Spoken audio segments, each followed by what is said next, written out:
విద్యాశాఖ ఎక్సైజ్ శాఖలపై అసెంబ్లీలో ఇవాళ సుదీర్ఘ చర్చ జరిగింది. గత ప్రభుత్వ విద్యా వైద్యాన్ని నిర్వీర్యం చేస్తే తాము చక్కబెడుతున్నామని సర్కారు వివరణ ఇచ్చింది. బీర్లు బార్లే ప్రభుత్వ విధానంగా మారిందని ప్రతిపక్షాలు విమర్శిస్తే గతంలో రేషన్ షాపుల్లో కూడా మద్యం అమ్మారని కౌంటర్ ఇచ్చారు మంత్రులు.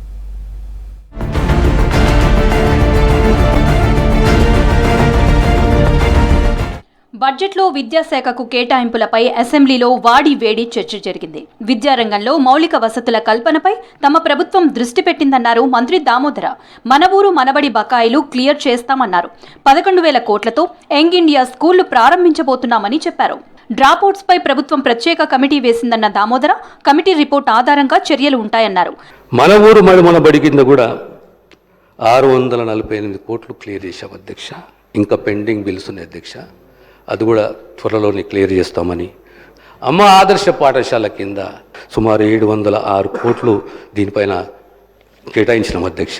602 Bhavita centres for 10,000 children with special needs. Young India integrated residential school అధ్యక్ష. ప్రతి స్కూలు 200 కోట్లతోటి ఏర్పాటు చేస్తున్నాం అధ్యక్ష. సుమారు 11,600 కోట్ల రూపాయలతోటి యంగ్ ఇండియా ఈ స్కూల్స్ని ఏర్పాటు చేయబోతున్నాం అధ్యక్ష.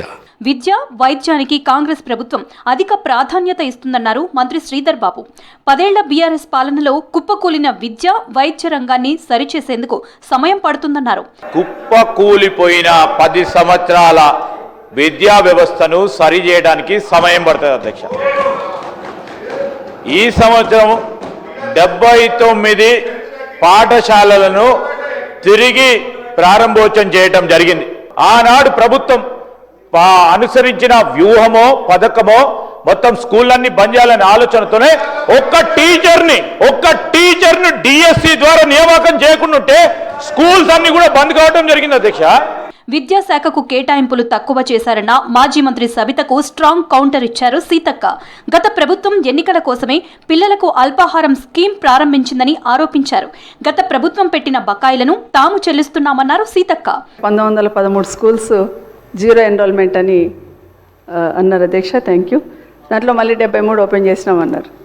నేను అడిగింది, గతంలో కూడా కేసీఆర్ గారు ఉన్నప్పుడు 6,000 స్కూల్ క్లోజ్ అయినాయి అన్నారు కదా, రాగానే ఓపెన్ చేస్తామన్నారు కదా, అవి వాటి గురించి అడుగుతున్నాను అధ్యక్ష. బ్రేక్ఫాస్ట్ సంబంధించి స్కూళ్ళల్లో మార్నింగ్ బ్రేక్ఫాస్ట్ ఏదైతే కొడంగల్లో పెట్టున్నారో అన్ని స్కూల్స్లలో కూడా పెట్టండి అని అడిగాను అధ్యక్ష.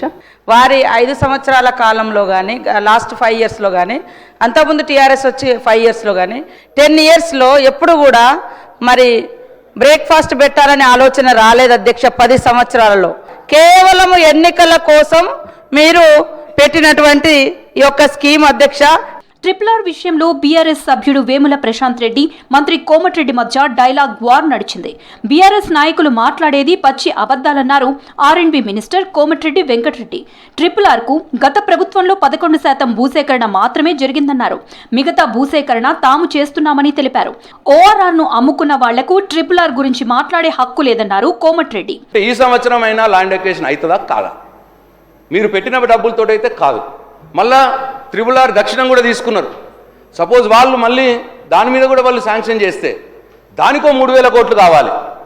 దానికైతే 0 అంటే RRR దక్షిణ భాగం కేంద్రం శాంక్షన్ చేసినా మీరు ల్యాండ్ ఎక్వేషన్ చేయడానికి డబ్బులు పెట్టలేదు బడ్జెట్లో. ల్యాండ్ ఎక్వేషన్ మీరు ఉన్నప్పుడు 11% అయింది. డిసెంబర్లో మా గవర్నమెంట్ వచ్చిన తర్వాత 88% ల్యాండ్ ఎక్వేషన్కు కాన్సెషన్ తీసుకొని ఆర్డీసీ ద్వారా మీరున్నప్పుడు తీసుకున్న లోన్ కూడా రెడీగా ఉంది. గవర్నమెంట్ ఆఫ్ ఇండియా అక్కడ పెండింగ్ ఉండి ఆ క్లియరెన్స్ వచ్చిన తర్వాత వెంటనే ఆ ల్యాండ్ ఎక్వేషన్ ఫార్మర్స్ కూడా ఒప్పుకున్నారు. 88% కంప్లీట్ చేసినాము. మన ఊరు మనబడి పెద్ద స్కామ్ అన్నారు MIM చీఫ్ అక్బరుద్దీన్ ఓవైసీ. ఇది కాళేశ్వరం కంటే పెద్ద స్కామ్ అని చెప్పారు. బెంచీల కొనుగోళ్లలో స్కామ్ జరిగిందని, 5,000కు వచ్చే బెంచీలను 20,000 పెట్టి కొన్నారని ఆరోపించారు.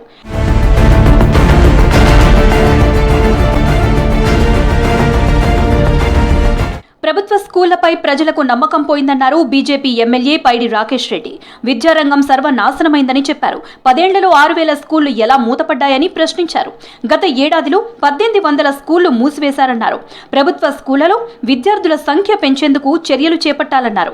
ఇన్ని మౌలిక వసతులు, ఇన్ని వేల కోట్ల బడ్జెట్ ఉండగా మళ్ళీ 6 లక్షల మంది పిల్లలు ఎట్లా డ్రాప్ అవుట్స్ అయినారు? 6,000 స్కూల్ మూతపడ్డ అధ్యక్ష. మళ్ళీ పోయిన సంవత్సరం సుమారు 1834 స్కూల్ అధ్యక్ష. విద్యనే భవిష్యత్తు అంటున్నాం, పేదవాడికి ఉన్న ఒకే ఒక ఆయుధం అంటున్నాం. స్కూల్ అని ఏం చెప్తారు, మూతపడ్డాయి. ఇప్పుడే 8 లక్షల అప్పుల పాలైనాం. ఇప్పుడు కదా 400 ఎకరాలు కంచామినట్టు స్కూల్ ఏమైనా ఆలోచన ఉందా ప్రభుత్వానికి భవిష్యత్తులో? మద్యం ధరలు విపరీతంగా పెంచి బెల్ట్ షాపులను ఈ ప్రభుత్వం ప్రోత్సహిస్తుందన్న వేముల ప్రశాంత్ వ్యాఖ్యలను శ్రీధర్ బాబు కొట్టిపారేశారు. బెల్ట్ షాపుల సంఖ్య తమ ప్రభుత్వం పెంచలేదన్న మంత్రి బీఆర్ఎస్ హయాంలోనే ఇష్టానుసారంగా మద్యం అమ్మకాలు జరిగాయన్నారు. ఈ ప్రభుత్వానికి చిత్తశుద్ధి ఉంటే మీరు మేనిఫెస్టోలో చెప్పినట్టు బెల్ట్ షాపుల్ని తీసేయండి, ప్రభుత్వం మీదే ఉన్నది. బెల్ట్ షాపులు తీసుకొచ్చినాము, మేమే ప్రోత్సాహం చేసిన అని చెప్పిన ప్రశాంత్ రెడ్డి గారికి ఆ టీఆర్ఎస్ పార్టీ ప్రభుత్వం సంతోషం. బెల్ట్ షాపులకు సంబంధించి స్పష్టంగా కూడా మా వైఖరి, బెల్ట్ షాపులను ఎంకరేజ్ చేయం. మద్యాన్ని ప్రోత్సహించిందే గత ప్రభుత్వమని ఆరోపించారు ఎక్సైజ్ శాఖ మంత్రి జూపల్లి. బీఆర్ఎస్ సర్కార్ దిగిపోయే నాటికి ఎక్సైజ్ శాఖలో 1000 కోట్ల బకాయిలు పెట్టారని అన్నారు. ఏదైతే 12,000 కోట్ల రూపాయలు ఎట్లా పెంచుతామన్నారు అధ్యక్ష, వాళ్ళు దిగిపోయే నాటికి వాళ్ళు ప్రపోజ్ చేసినటువంటిది 39,000 కోట్ల రూపాయలు వాళ్ళు చూపించారు. దానిపైన 3% 4% యాడ్ చేయడం జరిగింది. అంటే 4,000 రూపీస్, 4,000 crores. అంటే మీరే ప్రపోజ్ చేసిర్రు. బెల్ట్ షాపులను మూసివేసే ధైర్యం గత 10 ఏళ్లలో బీఆర్ఎస్ ప్రభుత్వం చేయలేదన్నారు సిపిఐ ఎమ్మెల్యే కూనంనేని సాంబశివరావు. ఇప్పటి ప్రభుత్వము చేయలేదన్నారు. కల్లుగీతను పరిశ్రమగా గుర్తిస్తే ప్రభుత్వానికి ఆదాయంతో పాటు కొన్ని వేల కుటుంబాలు బాగుపడతాయన్నారు కూనంనేని. బెల్ట్ షాపులు పూర్తిగా ఎత్తేసే ధైర్యం ఎవరికైనా ఉందా? చెప్పొచ్చే కదా, ఎత్తేమని. మేము కమ్యూనిస్టులుగా మేము చెప్తాం, మీకు చెప్పే హక్కు లేదు, వారికి చెప్పే హక్కు లేదు. మీరు ప్రభుత్వాలు నడపాలి, మీకు అవునన్నా కాదన్నా ఏదో పద్ధతిలో ఆదాయం రావాలి. అది అందువల్ల మీరు చెప్పొద్దు, మాలాంటి వాళ్ళకి చెప్పమంటే బాగుంటుంది. కోనోకార్పస్ చెట్ల పెంపకంపై సభలో స్పీకర్ గడ్డం ప్రసాద్ ప్రస్తావించారు. గత ప్రభుత్వం విచ్చలవిడిగా ఈ మొక్కలను నాటించిందన్నారు. కోనోకార్పస్ మొక్కలు కార్బన్ డయాక్సైడ్ ఎక్కువగా రిలీజ్ చేస్తాయని, ఆ మొక్కలపై పిట్ట కూడా వాలదని చెప్పారు. కోనోకార్పస్ మొక్కలను తొలగించాలని ప్రభుత్వానికి సూచించారు.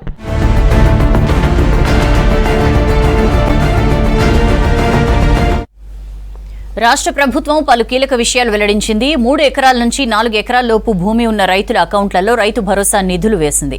ఉగాది పండుగ సందర్భంగా రేషన్ కార్డుదారులకు సన్నబియ్యం పంపిణీ చేయనున్నట్లు తెలిపింది. కాంగ్రెస్ సర్కార్ ప్రతిష్టాత్మకంగా తీసుకొచ్చిన రాజీవ్ యువ వికాసం గైడ్ లైన్స్ రిలీజ్ చేసింది. రాష్ట్ర వ్యాప్తంగా ఫుడ్ సేఫ్టీ విభాగాన్ని బలోపేతం చేసేందుకు చర్యలు తీసుకుంది.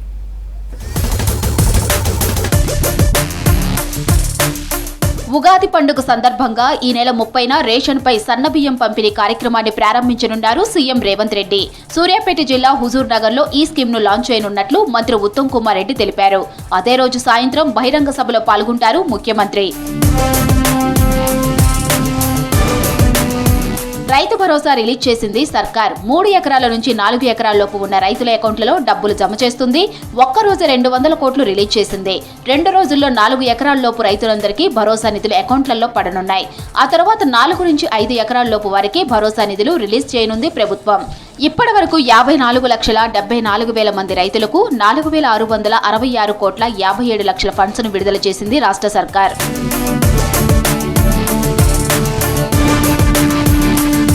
ప్రతిష్టాత్మకంగా తీసుకొచ్చిన రాజు యువ వికాసం గైడ్ లైన్స్ రిలీజ్ చేసింది ప్రభుత్వం. 50,000 లోపు రుణానికి అప్లై చేసుకుంటే 100% రాయితీ ఇస్తామని తెలిపింది సర్కార్. 1,00,000 లోపు రుణదారులకు 90% రాయితీ, 2 లక్షల లోపు రుణాలకు 80%, 4 లక్షల లోపు లోన్లకు 70% సబ్సిడీ ఇవ్వనున్నట్లు తెలిపింది.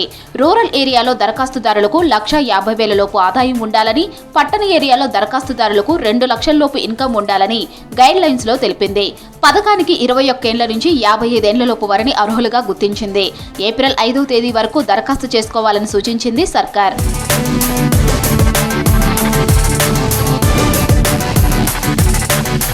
భద్రాచలంలో ట్రైబల్ మ్యూజియంతో గిరిజనుల గొప్ప సంస్కృతిని ప్రపంచానికి చూపొచ్చని తెలిపారు మంత్రి పొంగిలేటి శ్రీనివాసరెడ్డి.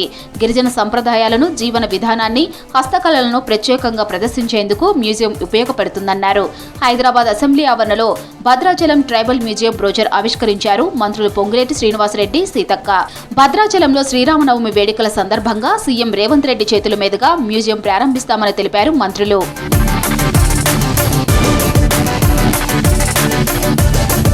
రాష్ట్ర వ్యాప్తంగా ఫుడ్ తయారీదారులు, రెస్టారెంట్లు, హోటళ్ల నిర్వాహకులు నాణ్యమైన ఆహారాన్ని అందించేలా ఫుడ్ సేఫ్టీ విభాగాన్ని బలోపేతం చేయాలని ఫుడ్ సేఫ్టీ అధికారులను ఆదేశించారు.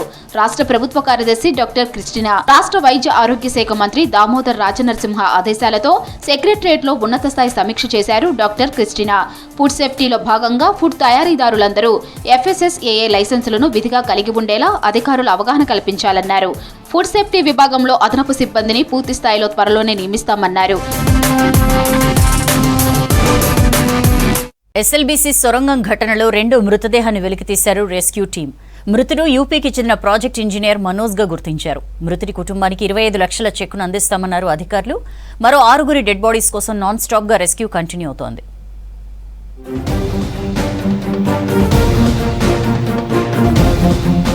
నాగర్ కర్నూల్ జిల్లా SLBC ఘటనలో 2వ మృతదేహం లభ్యమైంది. టన్నెల్ లోపలి భాగంలో 13.5 కిలోమీటర్ల దగ్గర కన్వేయర్ బెల్ట్ డ్రమ్ కు 40 మీటర్ల దూరంలో ఈ డెడ్ బాడీ గుర్తించారు. మృతదేహం పూర్తిగా కుళ్లిపోయి ఉండటంతో వెలికితీసే సమయంలో ఆ ప్రదేశంలో భరించలేని దుర్వాసన నిండిపోయింది. మృతుడు ఉత్తరప్రదేశ్ రాష్ట్రానికి చెందిన ప్రాజెక్ట్ ఇంజనీర్ మనోజ్ గా గుర్తించారు. నాగర్ కర్నూల్ ప్రభుత్వ హాస్పిటల్లో పోస్ట్ మార్టం చేశారు. మృతుడి కుటుంబానికి రాష్ట్ర ప్రభుత్వం తరపున 25 లక్షల రూపాయల చెక్ ని అందిస్తామన్నారు అధికారులు. ఈరోజు 2వ మృతదేహాన్ని కూడా మనము ఐడెంటిఫై చేయడం జరిగింది.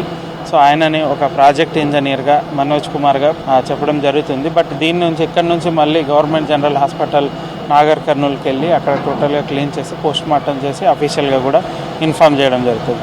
సో ఆనరబుల్ సీఎం గారు వాళ్ళ కుటుంబాలకి 25 lakhs ఎక్స్గ్రేషియా కూడా ఇవ్వమని జరిగింది. సో ఆ ఎక్స్గ్రేషియా కూడా ఇవ్వడం జరుగుతుంది. వాళ్ళ అడ్రస్ యూపీలో ఏదైతే అడ్రస్ ఉందో ఆ అడ్రస్కి మనము పంపించడం జరుగుతుంది. ఫర్దర్గా కూడా మిగతా అందరు దొరికేంత వరకు రెస్క్యూ ఆపరేషన్ కంప్లీట్ చేయాలని నిన్న ఆనరబుల్ సీఎం గారు మీటింగ్ తీసుకొని కూడా ఇన్స్ట్రక్ట్ చేయడం జరిగింది. మార్చి 9న పంజాబ్ రాష్ట్రానికి చెందిన గురుప్రీత్ సింగ్ మృతదేహం లభ్యమైంది. ఇక ఇప్పటి వరకు ప్రమాదంలో మృతి చెందిన 2 డెడ్ బాడీలు బయటకు తీశారు. ఈ ప్రమాదంలో మొత్తం 8 మంది కార్మికులు గల్లంతు కాగా ఇప్పటికీ 2 మృతదేహాలు మాత్రమే లభ్యమయ్యాయి. మరో 6 కోసం సహాయక చర్యలు కొనసాగుతున్నాయి. ఇక ప్రాజెక్ట్ ఇంజనీర్ మనోజ్ మృతదేహం లభ్యం కావడంతో ఆయనతో కలిసి పనిచేసిన సిబ్బంది విచారంలో మునిగిపోయారు. ఆయనతో ఈ ప్రాజెక్టులో 15 ఏళ్లుగా కలిసి పనిచేశామని చెప్తున్నారు.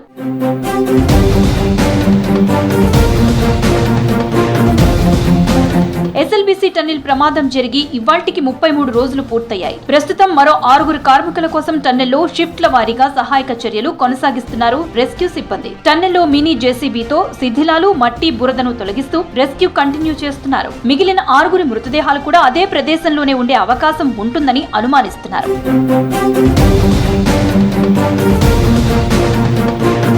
మిగిలిన వారి జాడ కనిపించకపోవడంతో బాధిత కుటుంబాలు ఆందోళన చెందుతున్నాయి. కనీసం డెడ్ బాడీలైనా దొరుకుతాయో లేదోనని ఆందోళన చెందుతున్నారు. మరోవైపు ప్రభుత్వం కూడా రెస్క్యూ ఆపకుండా నాన్ స్టాప్ గా కొనసాగిస్తూనే ఉంది. సీఎం రేవంత్, మంత్రులు ఎప్పటికప్పుడు సమీక్షలు చేస్తూనే ఉన్నారు.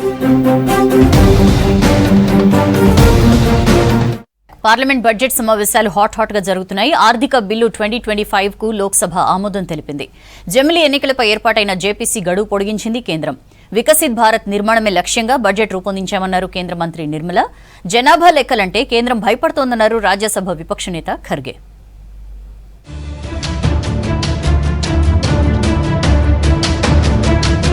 పార్లమెంట్ బడ్జెట్ సమావేశాలు 10వ రోజు వాడి వేడిగా జరిగాయి. ఉభయ సభల్లో పలు కీలక బిల్లులకు ఆమోదం లభించింది. పార్లమెంటు ప్రారంభం కాగానే మహాత్మా గాంధీ ఉపాధి హామీ పథకం బకాయిలు, ప్రజా సమస్యలపై విపక్ష ఎంపీలు ఆందోళనకు దిగారు. దీంతో ఉభయ సభలు కాసేపు వాయిదా పడ్డాయి.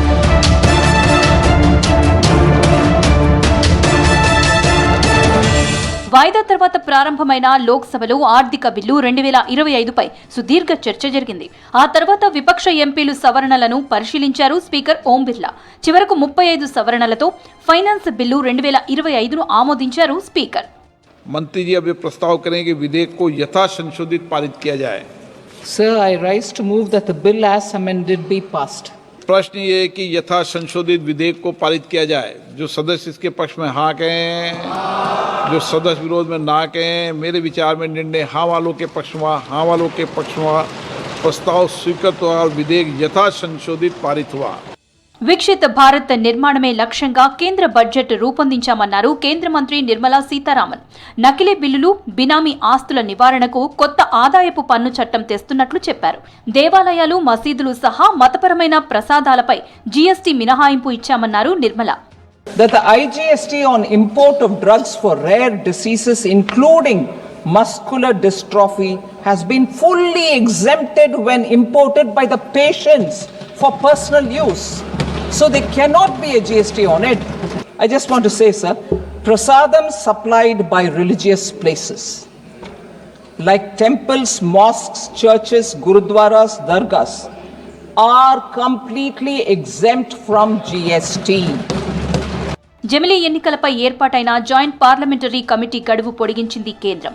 Lok Sabha BJP MP P P Chaudhary ప్రతిపాదించిన తీర్మానానికి స్పీకర్ ఆమోదించారు. कि ये सभा संविधान 129वां संशोधन विधेयक 2024 और संघ राज्य क्षेत्र विधि संशोधन विधेयक 2024 संबंधी संयुक्त समिति के प्रतिवेदन के प्रस्तुतिकरण का समय मानसून सत्र 2025 के अंतिम सप्ताह के पहले दिन तक बढ़ाती है. ప్రధాని మోదీ సర్కార్ జనాభా లెక్కలు చేయాలంటే భయపడుతోందన్నారు రాజ్యసభ విపక్ష నేత ఖర్గే. 10 ఏళ్లుగా జనాభా లెక్కలు చేయకపోవడంతో ప్రజలకు సంక్షేమ పథకాలు అందటం లేదన్నారు. దళిత గిరిజనులు వెనుకబడిన తరగతులకు తీవ్ర అన్యాయం జరుగుతోందన్నారు ఖర్గే. 2021 तो नहीं होने की वजह से करोड़ों लोग गरीब, दलित, पिछड़े, एसटीज इनको अनाज नहीं मिल रहा है.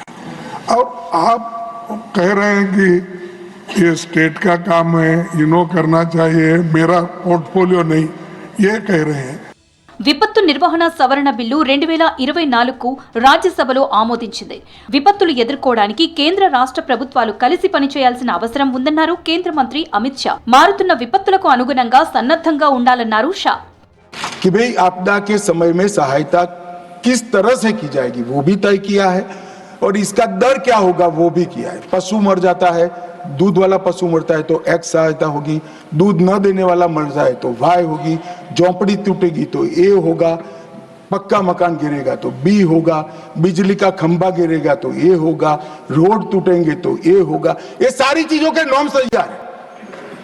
मेरा सभी राज्यों से आग्रह है कि वो नॉर्म्स के हिसाब से अपनी दरखास्त भेजे.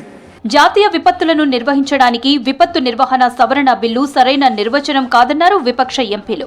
విపత్తు నిర్వహణ బిల్లు జేపీసీకి పంపించాలని డిమాండ్ చేశారు. రాజకీయ ప్రతీకార చర్యగా విపత్తు సాయం ఉండే అవకాశం ఉందన్నారు విపక్ష ఎంపీలు.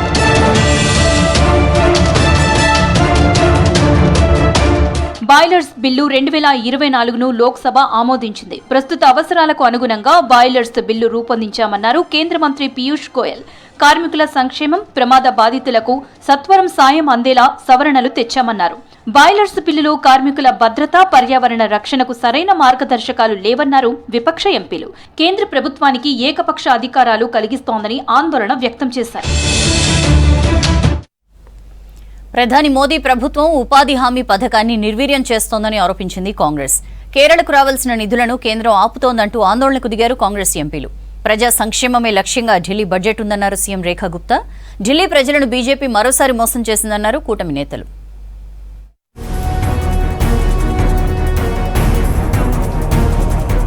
ఉపాధి హామీ పథకాన్ని ప్రధాని మోదీ ప్రభుత్వం నిర్వీర్యం చేస్తుందని ఆరోపించింది కాంగ్రెస్ పార్టీ. ఎన్డీయేతర రాష్ట్రాలకు కేంద్రం నిధులు రిలీజ్ చేయకుండా కక్ష సాధింపు చర్యలకు పాల్పడుతోందని విమర్శించారు కాంగ్రెస్ ఎంపీలు.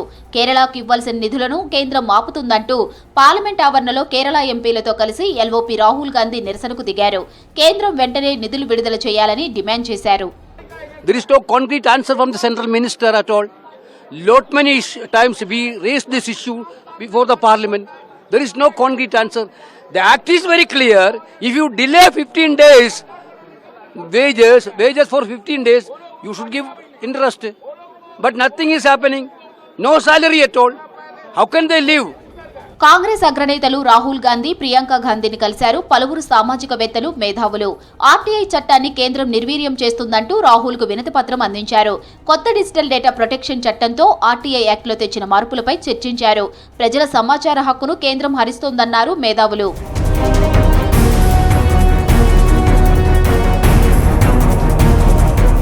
ఢిల్లీని ఆప్ ప్రభుత్వం 10 ఏళ్లు దోచుకుందన్నారు ఆ రాష్ట్ర సీఎం రేఖా గుప్తా. ప్రజల సొమ్ముతో ఆప్ చీఫ్ కేజ్రీవాల్ శీష్ మహల్ కట్టారని ఆరోపించారు. బీజేపీ ప్రభుత్వం మాత్రం పేదలకు ఇండ్లు నిర్మిస్తుందన్నారు. 1,00,000 కోట్ల రూపాయలతో ఢిల్లీ బడ్జెట్ ను అసెంబ్లీలో ప్రవేశపెట్టారు సీఎం. యమునా నది క్లీనింగ్ కు 500 కోట్లతో 40 సేవేజ్ ప్లాంట్లు నిర్మిస్తామన్నారు. యమునా నది మాత్రమే కాదని సాంస్కృతిక వారసత్వం అన్నారు రేఖా గుప్తా. और पिछली सरकारों की उदासीनता ने दिल्ली की ना तो प्यास बुझाई, ना जल संकट को समाधान किया और यमुना जी को भी नाले के रूप में बना दिया गया। भारतीय जनता पार्टी की दिल्ली की सरकार प्रधानमंत्री श्री नरेंद्र मोदी जी के साबरमती रिवर फ्रंट और नमामि गंगे जैसे ऐतिहासिक पहलों से प्रेरित होकर हम दिल्ली के जल प्रबंधन को आधुनिक, वैज्ञानिक और सतत विकास के साथ जोड़ करके बनाने के लिए प्रतिबद्ध हैं। ఢిల్లీలోని బీజేపీ బడ్జెట్ గాలివాటంలా ఉందన్నారు మాజీ సీఎం ఆప్ నేత అతిశి. 1,00,000 కోట్ల రూపాయల ఆదాయాన్ని ప్రభుత్వం చూపించలేదన్నారు. మరోసారి ఢిల్లీ ప్రజలను బీజేపీ మోసం చేస్తుందన్నారు అతిశి. भारतीय जनता पार्टी की दिल्ली सरकार द्वारा प्रस्तुत किया गया बजट अगर एक लाइन में डिस्क्राइब किया जाए तो ये एक हवाई बजट है। इस 1,00,000 करोड़ के तथाकथित बजट का कोई भी आर्थिक विश्लेषण में आधार नहीं है। స్టాండప్ కమెడియన్ కునాల్ కమ్రా వ్యాఖ్యలను ఖండించారు Shiv Sena chief deputy CM Shinde.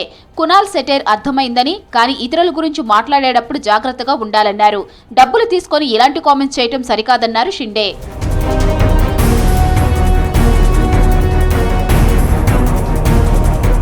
ఢిల్లీలోని జంతర్ మంతర్ దగ్గర పెద్ద ఎత్తున ఆందోళనకు దిగారు యూత్ కాంగ్రెస్ శ్రేణులు. ఎన్డీఏ సర్కార్ విధానాలతో దేశంలో నిరుద్యోగం పెరిగిందని ఆరోపించారు.